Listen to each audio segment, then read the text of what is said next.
Bien. Bueno, ¿vos querías agregar algo más de información o estamos para No, escuchar? estamos para escucharlo en primera persona, me parece, lo que estamos Porque un contando. poco de esto mismo hablábamos con Constanza Sí. Weglio, ella es psicóloga infantil, vamos a mencionar su matrícula, es la 60.537. Y bueno, eso, es un poco este espacio de recurrir a la palabra de un profesional que nos pueda orientar y que nos pueda sugerir herramientas o a qué cosas estar alertas frente a estas situaciones. Totalmente. La escuchamos. Muchas historias son dignas de ser contadas y escuchadas. Te invitamos a embarcarte en el viaje de la conversación. Son historias en primera persona. Queremos charlar con vos para preguntarte sobre la maternidad y las redes sociales. Digo, toda esta información que anda dando vueltas en la internet, por así decirlo. ¿Cómo podemos hacer? ¿Cómo convivimos con toda esa información? Digo, porque hoy en día todas las personas tienen acceso a grabarse con el celu y subir contenido. Obviamente siempre desde la experiencia de uno, por lo que yo entiendo, experiencia personal de lo que le pasa. Pero ¿cómo uno hace para poder discernir y digerir y tomar esa información con conciencia? Bien, es buena la pregunta, cómo armar criterios respecto a la información que recibimos. Me parece que vos hiciste como una asunción que está buena por ahí charlar, que es que la información es siempre desde la experiencia. En realidad hay información que generan madres, sobre todo mujeres, en relación a su experiencia de maternidad, y también hay mucha información generada por profesionales de la salud y por personas no profesionales, pero que hicieron algún curso de sueño, puericultura, etcétera, abren su cuenta y dan recomendaciones, ¿sí? Entonces son dos tipos de contenido distinto, un contenido más de experiencia y un contenido más de tipo experto, lo llamamos, a veces no son expertos. Me parece importante primero poder distinguir esas dos cosas, ¿sí? Sobre todo que la experiencia de alguien es solo una experiencia y el contenido que genera una persona que estudió una temática viene de ahí. Ahora bien, en las personas que estudiamos cosas vinculadas a la crianza, a las infancias, lo estudiamos desde distintas perspectivas, desde distintos marcos teóricos, entonces no es que cualquier cosa que dice una persona que estudió es cierta, ¿no? Lo que se ve mucho en redes sociales es que se usa la ciencia como para legitimar lo que se dice, ¿no? Se habla de estudios científicos, se dice, la ciencia dice que si vos haces esto, y en general son generalizaciones que son falsas, ¿sí? Hay mucha información falsa, son generalizaciones justamente que ignoran los contextos de crianza, ignoran las diferencias individuales de los niños, ignoran las diferencias culturales. Entonces, de por sí, yo creo que es importante tener una actitud bastante escéptica en relación a la información que uno recibe de redes y poder elegir 2 o 3 personas en las que yo, bueno, esta persona me gusta la información que da, entiendo qué es lo que estudió, entiendo que es una profesional de la salud, que tiene cierto reconocimiento, como poder elegir 1, 2, 3 cuentas máximo de gente que van a confiar para que también toda esa información tenga cierta coherencia y no vivir con información contradictoria, que es otro de los problemas que traen las redes, ¿sí? Que una profesional dice una cosa, otra. Y por supuesto siempre tomarlo como una cosa más y no como la verdad absoluta, ¿no? Que creo que es la que tenemos que tener igual en cuenta siempre con internet hoy en día, es chequear y armar nuestros propios criterios y después pensar en nuestra experiencia, nunca tomar como verdades absolutas las cosas que nos dicen nada en internet, ¿no?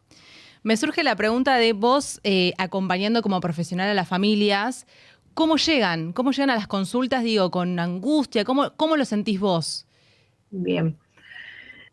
Sí, el tema de la sobreinformación es un tema que aparece en muchas consultas, aparecen preguntas sobre lo que las familias están haciendo y críticas a la propia forma de crianza, porque yo vi en redes que esto es lo que debería ser, porque en realidad mi hijo no hace esto que debería pasar, todo eso llega en las consultas, y también llega sobre todo, lo que para mí me parece más interesante y que tenemos que seguir trabajando desde el campo de la salud mental infantil, y específicamente de la crianza, un discurso muy confuso en relación a lo que la crianza respetuosa es.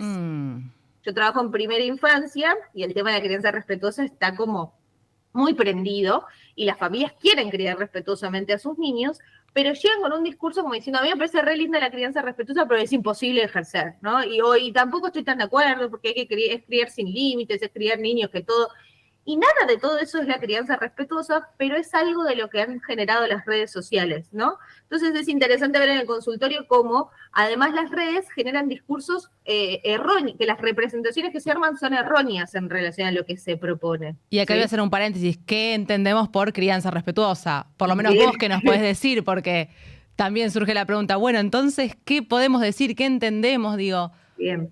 Básicamente, la crianza respetuosa es entender que los niños, niñas y adolescentes son sujetos de derechos y merecen recibir buenos tratos en el marco de una relación asimétrica que se da con personas adultas que les están cuidando, pero que los tienen que respetar como seres humanos. O sea, implica el respeto. Es tan sencillo como, a mí me gusta mucho compararlo con la noción de género y todo lo que sucedió en torno a la igualdad de género y al feminismo, ¿no? Que hubo al principio una reacción muy como, yo no soy machista ni feminista, Sí. como si fueran la misma cosa, Sí. hasta que se entendió que lo que plantea el feminismo es, como se dice, algo tan sencillo como tener igualdad de posibilidades en el mundo y no una distinción por el mero hecho de haber nacido con determinado tipo de genitales, tener un lugar en el mundo u otro, tan asimétrico, ¿no?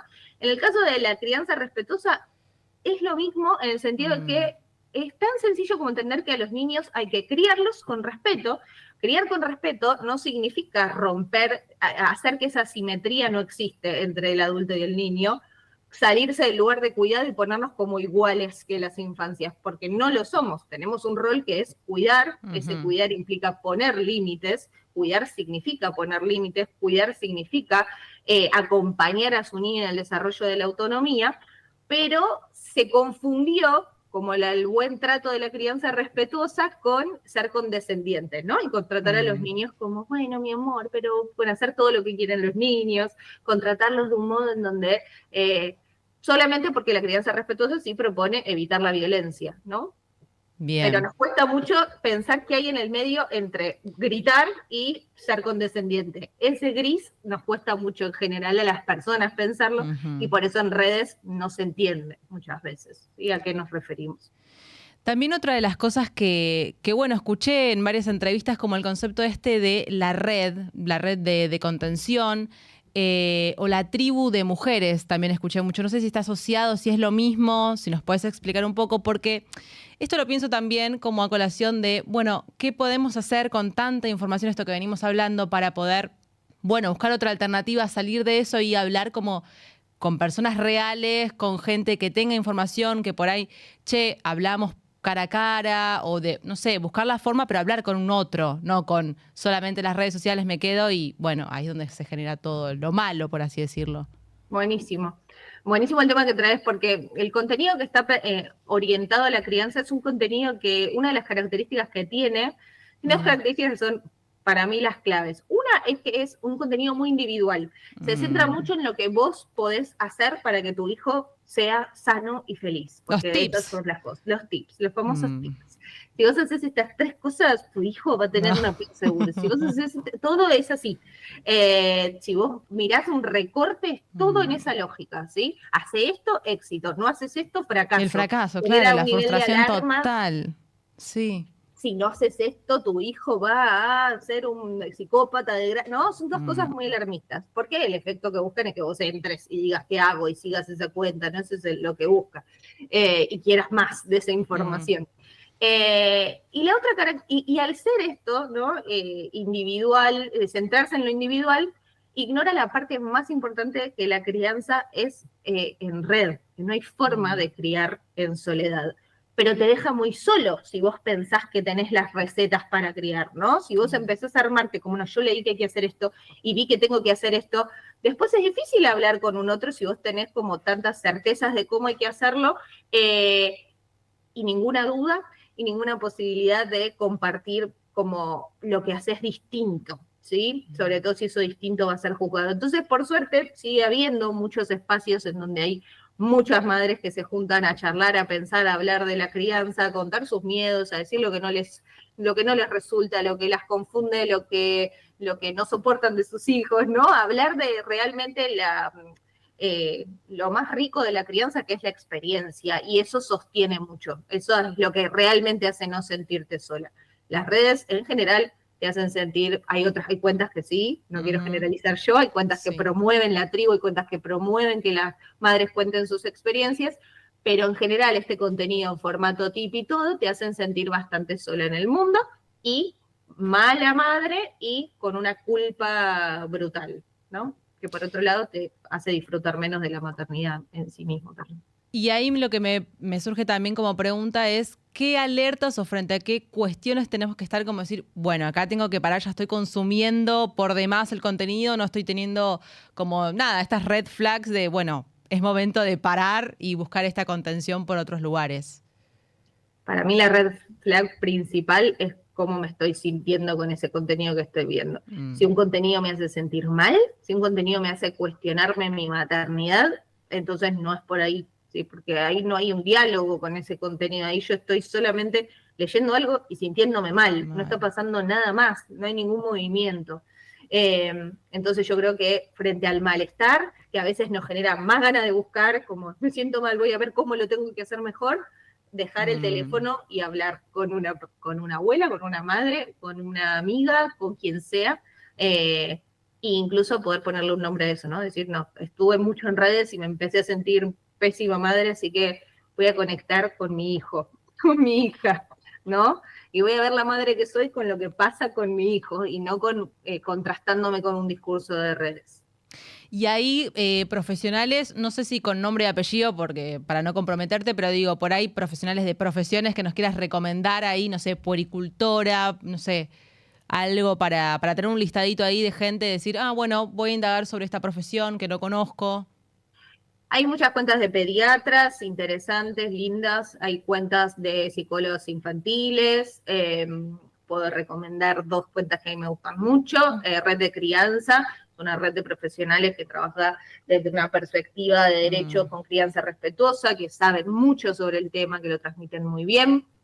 Me gustan mucho las chicas de Lazo Natal también, que tienen una columna en Futurock, siempre las recomiendo, me parece que tienen una perspectiva muy, muy contextualizada de la crianza, con perspectiva de derechos, pero entendiendo bien las distintas realidades que atraviesan las familias, muy poco fundamentalista. A mí no me gustan las cuentas fundamentalistas de nada,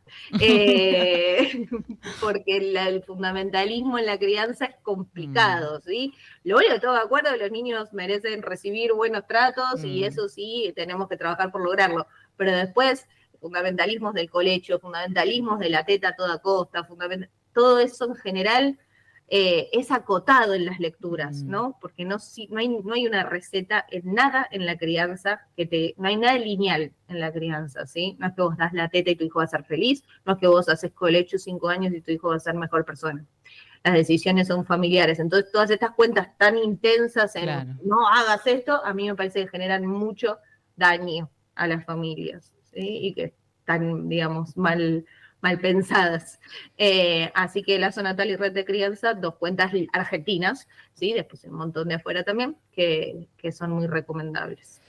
Connie, una recomendación, algo así, una reflexión más que nada general, que como para cerrar la nota que nos quieras decir, para las familias, para la gente que esté del otro lado, como nada, esto, para, como siempre decimos, el espacio es para pensar, para aprender y también para reflexionar, digo, para cuestionarnos, che, tenemos toda esta información, bueno, la verdad es que no me siento tan cómodo, tan cómoda con esta información que tengo, no sé, quisiera indagar más sobre algo, o repensarlo, mejor dicho. Sí. La posibilidad de consultar con un profesional de la salud mental infantil está si algo verdaderamente me hace ruido en mi puerperio, en mi lactancia, con una puericultora, en mi crianza. A mí me parece que eso está buenísimo, siempre que se tengan los recursos para hacerlo. Sí. Cuando no, hay cuentas que realmente ayudan a la gente a atravesar mejor sus lactancias, sus puerperios. Entonces, también para no demonizar, ¿no?, la información y las redes. Pero en términos generales diría, si algo te hace ruido, consulta, no te quedes solo con la información de redes y sobre todo disfrutar más, conectar más con nuestros niños y niñas, que a veces entre tanta información se nos pierde lo más importante. Sí, es muy loco decir esto, pero desconectar un poco con la tecnología y conectar con un otro, ¿no? Con una otra. En este caso, bueno, las infancias, nuestros hijes, hijas. Me ahogué. No, tranquila. Perdón. Me ahogaron. La sensación de las redes. Me ahogó. Es lo que genera, no, es lo que genera. Eso, Meli, totalmente. Conectar más con las personas sí. y salir un poco de la pantalla siempre hace bien, me parece.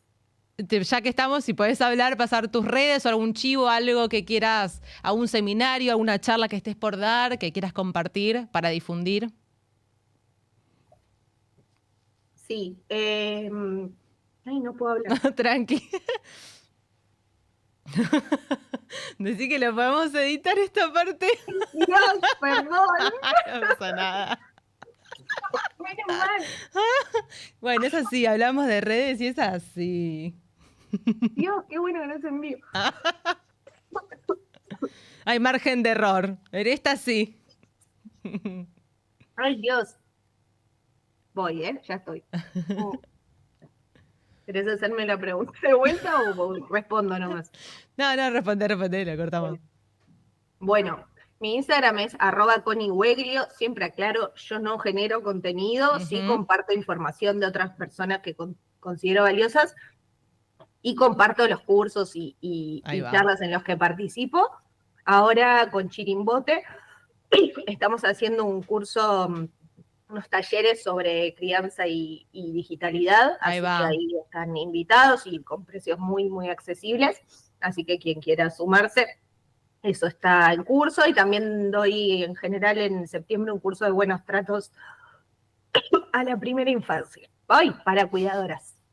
Bien, esa información la encontramos todo ahí en tu perfil, directamente para después inscribirse y demás. Bueno, Connie, muchísimas gracias por tu tiempo, por la información. Y estamos conectadas de alguna forma, bueno, inevitablemente, pero por un buen motivo. Siempre este espacio está disponible para lo que quieras difundir, eso lo sabés. Y bueno, muchísimas gracias por compartir toda esta información. Muchas gracias, Meli, muchas gracias por invitarme. Nos vemos. Un beso grande a todos, gracias a la producción también. Chau, chau. Ahí pasaba Constanza Weglio, psicóloga infantil. Una historia no necesita ser noticia para ser poderosa.